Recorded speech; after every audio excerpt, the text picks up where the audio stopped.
দেখতে দেখতে বড়দিন এসে গেল। আজ 25শে ডিসেম্বর। ঘরটাও আজকে সাজানো সম্পূর্ণ হলো। চলো এইগুলো কাজে দেখো, লাগাই, বুঝলে? খালি টেবিলটায় ব্যবহার করেছিলাম ড্রিঙ্কসের গ্লাস আর ক্রিসমাসের ফ্লাওয়ার, পয়েন্টসেটিয়া। এটাকে লাল পাতাও বলতে পারো, লাল স্টারও বলতে পারো লাগালে ক্রিসমাসে। বেশি ভালো লাগে। এই জায়গাটাকে সাজিয়ে ফেললাম। তারপরে আমার সাজগোজের জিনিস যে ট্রেটায় রাখি, সেই ট্রেটাকে খালি করে গ্লাস দিয়ে সেই জায়গাটাও একটা কর্নার করে সাজিয়ে দিলাম। ঘরের প্রতিটা কোণে ক্রিসমাসের লাল সবুজ সাদায় ভরিয়ে দিলাম। এটা ক্রিসমাস ট্রি, সঙ্গে আমার মুন্নির ক্রিয়েটিভিটি দারুণ।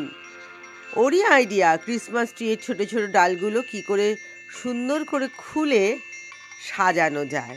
এই আইডিয়াটা কিন্তু ওরই। প্রত্যেকটা সাজানোর সাথে মুন্নি ছিল আমার সঙ্গী। দেখো, এটা খাবার টেবিলটাকেও একটা সুন্দরভাবে সাজিয়ে ফেললাম।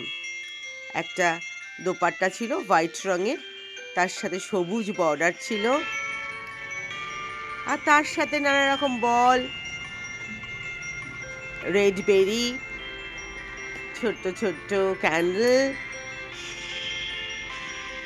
দেখো, তার সাথে ক্রিসমাস ফ্লাওয়ার, সব কিছু দিয়ে সাজিয়ে ফেললাম।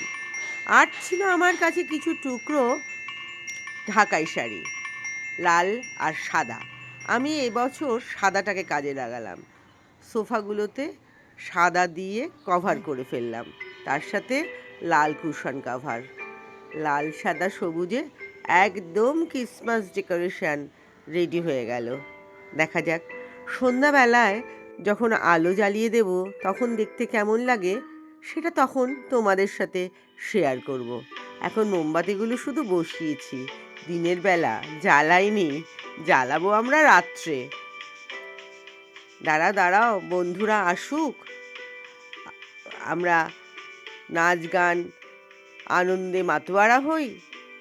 আর তার সাথে কফির, এখন থেকেই সুগন্ধ আমি পাচ্ছি কফির। সবাই মিলে কফি খেয়ে আনন্দ মজা করে আজকের সন্ধ্যাবেলাটা আমরা সবাই কাটাবো একসাথে। কেমন হবে বলো তো? চলে এসো, পারলে সবাই বন্ধুরা, এসো এসো।